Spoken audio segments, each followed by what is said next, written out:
Friends, imagine this. You are sitting in your technical interview and now the interviewer expects you to tell him something about networks and cybersecurity. So he starts asking you certain questions. The question number one he asks is, tell me about 7 layers of OSI model. And then you simply answer what are the 7 layers. And for those who don't know it, we'll cover that as well in the video. But just for this scenario, imagine that you have explained what is OSI model. All the 7 layers, you have named it. Now the next question comes. What are some common types of cyber attacks? Again, you are jumping with joy because you know attacks like DDoS, distributed denial of service, IP spoofing, malware attacks, spamming, all those kind of things you know. And that question also goes through. Now you have explained a bit of network and a bit of security. Now the interviewer goes a level deeper and this time he asks you a tricky question. And the question is, now can you map all these attacks to this OSI layer you answered in the first question? Now this is tricky and this is where we might get tricked or we might get lost, because now we have to map the attacks which were made, which we discussed, to the OSI layer. And that is the whole point of this video, because in this video we will try to map all kinds of different attacks which happens and how those attacks happens at particular layer of the OSI model. So let's get started with yet another video of our cybersecurity for beginners series. I am Anshul Tiwari. I have worked in IT industry for more than 18 years now, and I try to bring IT related concepts and knowledge to all of you. So if you are new to this channel, consider subscribing and do support this channel. So now let's go on and understand how we will map this. So yeah, understanding. So what we'll cover, we'll first cover the 7 layers of OSI model. We will cover the basics. Then we'll understand some basic network protocols which are used across OSI model, and then eventually we'll cover all the cyber attacks as well. So going forward, this is the standard OSI model. If you start from the bottom, it is physical, then data link, then network, transport, session, presentation, and application. And here are the descriptions of what these layers does. Okay, so you can understand that generally we start from top because we have the acronym, the famous acronym which was made famous via this channel, which is all people should try new Domino's pizza. So a lot of you have come up with your own acronyms and I really love it. So keep posting those acronyms, how you recall the 7 layers of OSI model. But just to refresh, from the bottom, if we start, for example, physical layer is where all the raw bits gets transferred on the physical medium. Okay, but generally the tendency is we try to understand better when we start from the top. So let's start from here. Provide services to applications such as file transfer, email, and web browsing. So basically this is where all the application level communication happens. Then presentation layer transforms this particular information, encrypts and decrypts it. The third is the session, which maintains the session between the two devices. Okay, this happens through the session layer. Transport enables us to have an end-to-end communication where TCP protocol comes into picture. Network layer, again, all the IP packets comes into picture, and then you route your your traffic through the routers. All those things happen through the network layer. Data link layer is where your MAC addresses comes into picture and you have your reliable data transfer using the data link. And finally, all the raw bits gets communicated over the physical medium. All these 7 layers are described at a high level. If you want to go into the detail, there's a separate video for it. Go and check it out. So now, again, if we have to talk about what kind of protocols we are talking about. So at application layer, we have HTTP, HTTPS, FTP, SMTP, DNS, Telnet. So you need to be aware of these protocols, because without knowing these protocols, you might not be able to understand what kind of attacks could happen. And when we are talking about these attacks, guys, understand that there are certain attacks which could happen across multiple layers of OSI. Okay, so while we'll be discussing it at one particular layer, open up your mind, do your research and understand where else it could also hamper. So yes, so session happens like some session protocol. Okay, presentation protocol are TLS SSL. Then session protocols are RPC, NetBIOS, PPTP, L2, TP. Transport is TCP, UDP. We have again made a video on this. Network is IP, ICMP, IPsec, RIP, OSPF, BGP. All these are routing protocols. Data link is Ethernet, MAC, ARP address resolution protocol, VLAN. And finally the physical, which is Ethernet. Okay, so all these are different protocols which we use. And now, as we have a rough understanding of what is an OSI model, let's go and understand the attacks which could happen. So now let's go ahead and see. So the number one layer, we are starting from the bottom. We are talking about the physical layer first. Okay, we'll go to the application at the last. So do watch it, because there are some attacks which will happen at the application layer, and that is where you get impacted the most. But just to understand, physical layer is all about that raw bit which happens. So the most common attack which happens is wiretapping. You might have seen different politicians telephones getting tapped, and all those tapping happens using wiretapping. This is where you hit the physical network and impact or hamper or intercept the communication. The second one is signal jamming. So what is signal jamming? Signal jamming is all about cutting off everything, disrupting the wireless communication by overwhelming the frequency with noise. Okay, so you completely jam, you put jammers.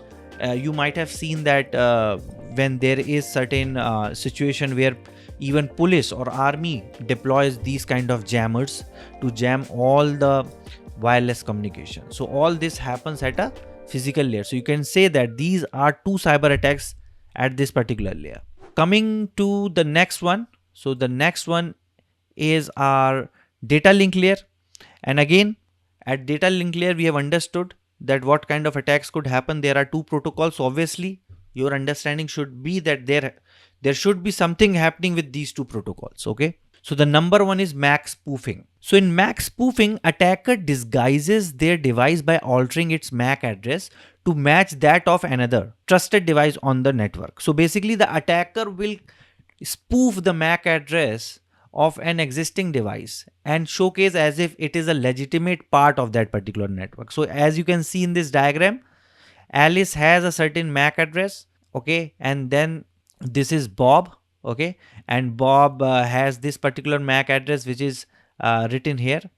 And then Bob, there is an interception which happens, and this Eve is the attacker, and this particular Eve copies the MAC address of Bob and connects to the network, and that is how Eve would infiltrate into your particular network. So that is MAC spoofing, because MAC address is the address which is there in your network interface card. Okay, it is given to you when the laptop gets manufactured. You get your network interface card, and within that you have your MAC address, and using that MAC address then you get the IP address. Okay, so if someone could copy the MAC address and spoof it, then that's a big risk. And as we'll go along, we'll understand that how attack at one layer can set the baseline or the preparatory work for next level of attacks at next layers of OSI. We'll see that happening. So before we understand what is ARP spoofing, we have to understand what is ARP. I have created a dedicated video on ARP, so you can check that out. But in basic terms, ARP is address resolution protocol. So when a device wants to communicate to another device over the network, it asks the network, okay, who has this particular IP address. And once that particular response comes from the device who has that IP address, then the MAC address gets shared and the communication starts happening. But what if someone spoofs the IP, the IP address? Okay, so the next attack at data link layer is ARP spoofing. What is ARP protocol? Well, we have talked about it in a dedicated video, but just to understand the basics, ARP is known as Address Resolution Protocol, and it helps two devices to communicate, based on the MAC address. So first, if a device wants to communicate to another device over the local area network, it will send a message asking who has this particular IP address, and once an ARP response comes back, okay, from that particular device, then the MAC address will get shared, and that's where data frames will be formed and transferred. Okay, so it's a very important protocol because it helps layer 3 and layer 2 to work together. Okay, so at layer 3 of OSI, I'm talking from the bottom right now.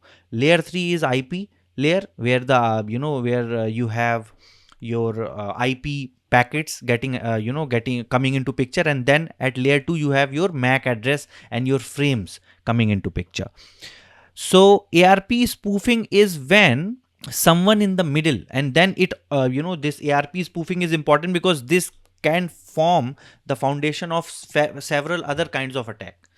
So for example, Bob wants to Bob wants to talk to Mary, and they have their IP address. So they will so Bob might send a request that who has the IP address of 192.168.0.5. So who has the IP address 192.168.0.5, because the MAC address of Mary is BB.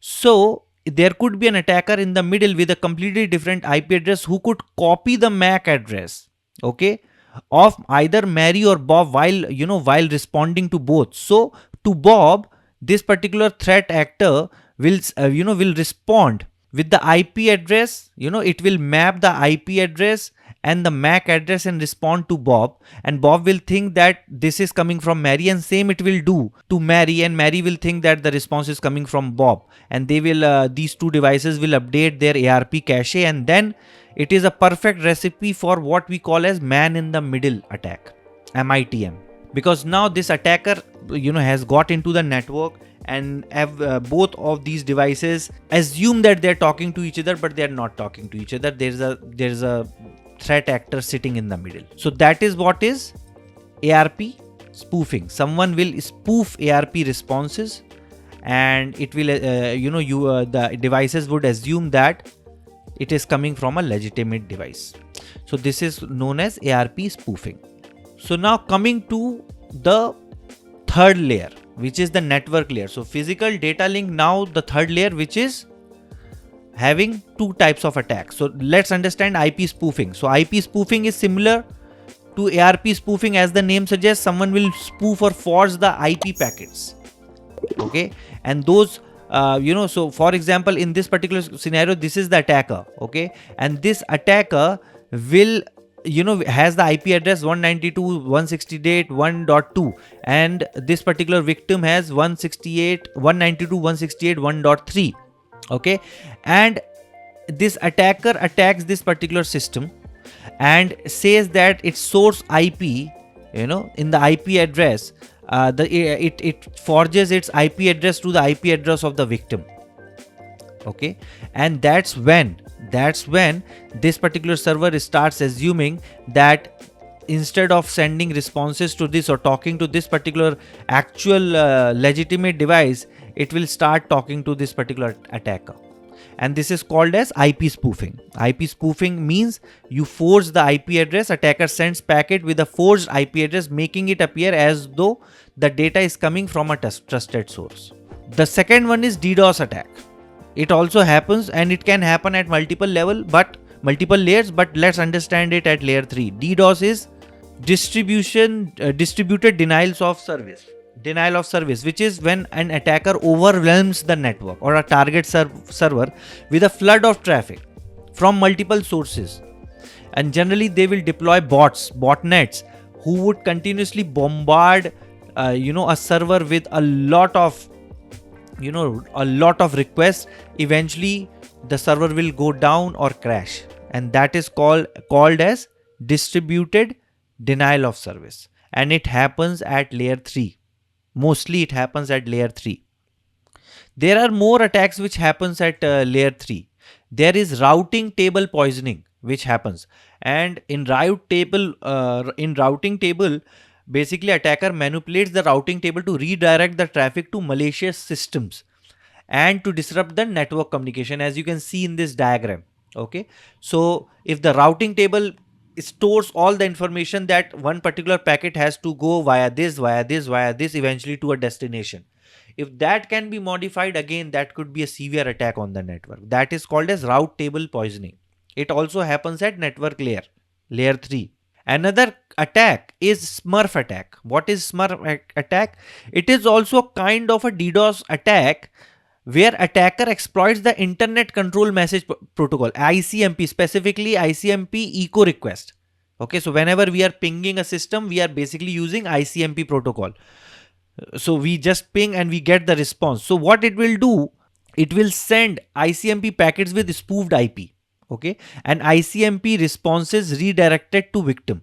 So a lot of ICMP requests will continuously ping request will send to all the machines in the network, and ping reply from all devices overwhelms the network. So at one time, a lot of ICMP requests will be sent across all the networks, and then when the response will start to come in, it will flood the network and it will bring it down. So that this is called as Smurf attack.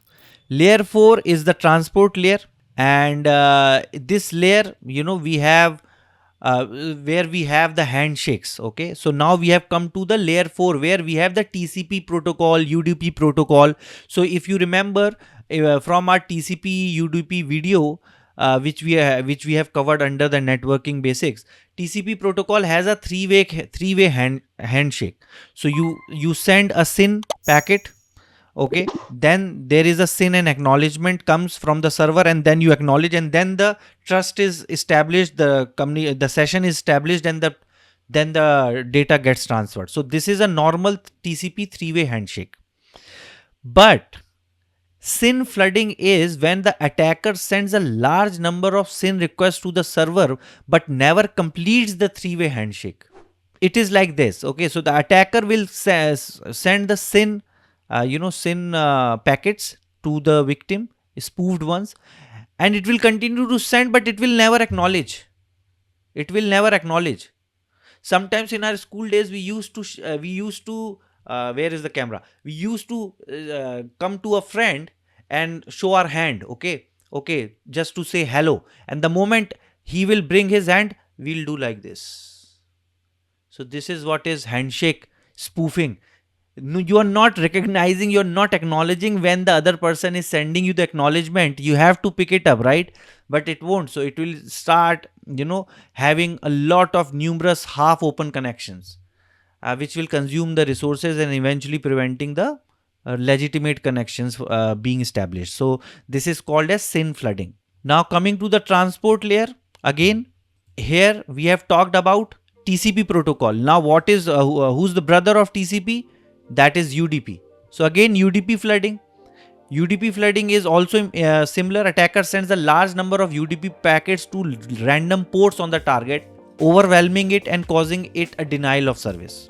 Okay, when the target receives these UDP packets, it checks for an application listening at the destination port, and as there is no application is found, the target responds with an ICMP destination unreachable. So the continuous UDP packets will continue to bombard the target, and because there is no particular application which is listening to it, it will get lost and it won't be able to respond correctly, and that's where UDP flooding will also bring down the system.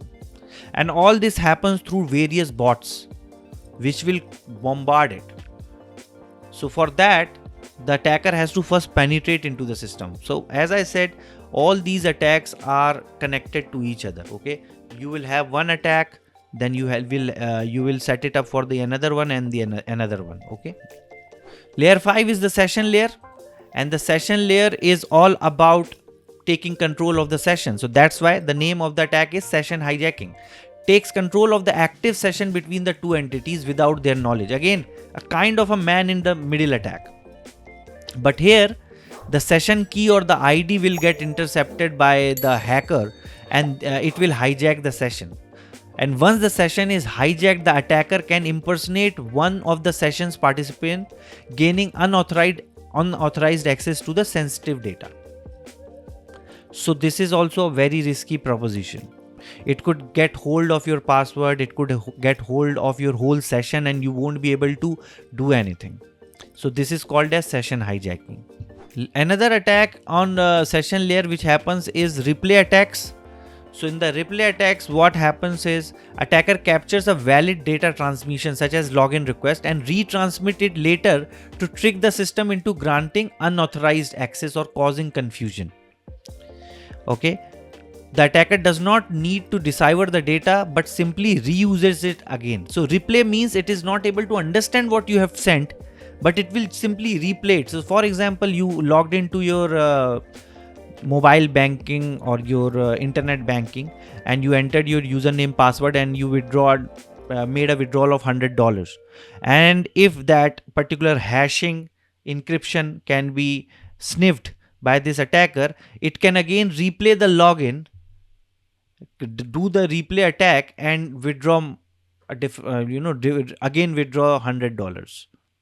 So this is called as replay attack. It won't be able to intercept into your actual password, but it can again replay it at a later time. Presentation layer. Again, when it comes to presentation layer, the most important protocols are SSL and TLS protocol. We also have a video on that, so watch it in depth. But definitely what happens is an attacker will inject a fake certificate, okay, that appears legitimate to the users or system, and by potentially allowing attacker to intercept, decrypt, or manipulate encrypted communication. So basically, we have recently made a video on PKI, public key infrastructure. Do watch it. It is also the part of our cybersecurity series. So basically, certificates makes your secure socket layer. Everything which is happening at using HTTPS happens through SSL TLS, and that is where you use certificates to encrypt the data. But what if someone spoofs it and enters the fake certificate? That's where it will be able to understand what's happening through that SSL TLS channel, okay, through which you are sending encrypted data. So that's the risk which can come through certificate spoofing. Layer 7 is application layer. Now at application layer, it is the most closest layer to an end user. So one of the attacks which could happen is SQL injection. Attacker manipulates a vulnerable input in an application. So basically, whenever there is a front end application where users are making transactions, entering data, username, password, whatever, and running some kind of queries, then SQL injection is the attack which could help the attacker gain access to the unauthorized access to the sensitive data. For example, this is the website, and the user wants to see the data for his own user ID, which is 1199. But the attacker might tweak the query and put a statement or 1 equals to 1. So it is an OR statement which has been fulfilled. So 1 equal to 1 will always be true. It can never be false.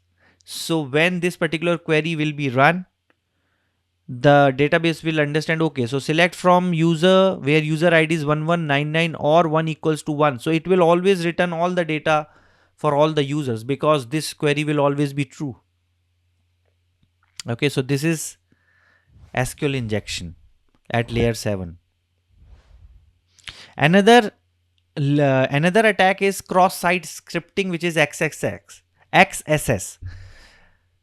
And it is all about injecting malicious scripts into your web pages, okay, and all these web pages are used by the users, and when these scripts are executed by default, there could be some unauthorized actions which could happen. They can steal your cookies. They could redirect your users to a malicious website. For example, attacker sends scripted injected link to victim's email. Okay, so the victim just double clicks that email, and then that particular that particular email might have the link to that particular website. So victim's browser loads legitimate site but also executes the malicious script which was attached with that particular attachment. And then malicious script starts to send victims private data to the attacker without the victim being aware of it. So that's why we say that be very careful while opening any kind of email on the system. Okay, if you don't know the sender, so if you are not sure from where it is coming from, never open it, never download or click on any link. So this also happens at the application layer. Another one is remote code execution, which is RCE. Again, exploits a vulnerability that allows them to execute code remotely on the server. So let's see how it happens. So basically client 1 and client 2 are connecting to this particular web application, and this particular vulnerable script will be injected, and this script will be passed to the server, and on executing this this particular server might get compromised. So this type of attack is more dangerous because it can give the attacker control over the entire system, not just the database. So in SQL scripting, you will only have access to a database or a table, but here if this particular vulnerable script can be executed directly on the server, then the whole server gets compromised. Okay, so this is what is a remote code execution, which again happens at application layer. Again, another attack is DNS spoofing. DNS is a very important protocol because it allocates, when you type www.google.com, DNS server tells you that which IP address it is mapped to. Okay, so that is the job of DNS server. So I think I have not, I have incorrectly pasted this image here of DNS spoofing, but it happens in the similar way. Maybe I'll put another image while editing this one and tell you how the DNS spoofing look. But generally DNS spoofing works on the same concept, that the DNS server gets compromised. So for example, you have typed www.google.com, the DNS server is compromised, and DNS server might send you a fake IP address or a spoofed IP address. So instead of connecting to google.com, you might be connecting to foogle.com, but you are not aware. It's a fake website, but the IP address which DNS server has sent you, you will assume that that's the right IP address. So that is how DNS spoofing works. So guys, I think this is it. I think we have covered a lot in this video. I hope it was useful, and I think now you should be able to understand how these type of attacks happen. Okay, all these layers guys, which we are seeing right now, so all these layers we have covered, okay, one by one. And when I say that we have covered, we have not fully covered. There's a lot of attacks which happens across this, but how to answer the interviewer, you might understand now. Okay, so interviewer might expect you to understand the functionality of the OSI as well as understand how cyber attacks happen at each layer, what kind of protocols gets compromised, and that will give them the confidence that you just don't know at a surface level, you also know a level deeper. So friends, let me know your response if you like this kind of a format, because the topics are so detailed. The whiteboard sometimes are not sufficient for me to explain stuff, so I've used a PowerPoint method. If it was helpful, let me know. If you want me to improve on certain things, let me know that as well in the comment section. So until next time guys, keep learning, keep sharing all your knowledge, and yes, keep hustling. Bye for now.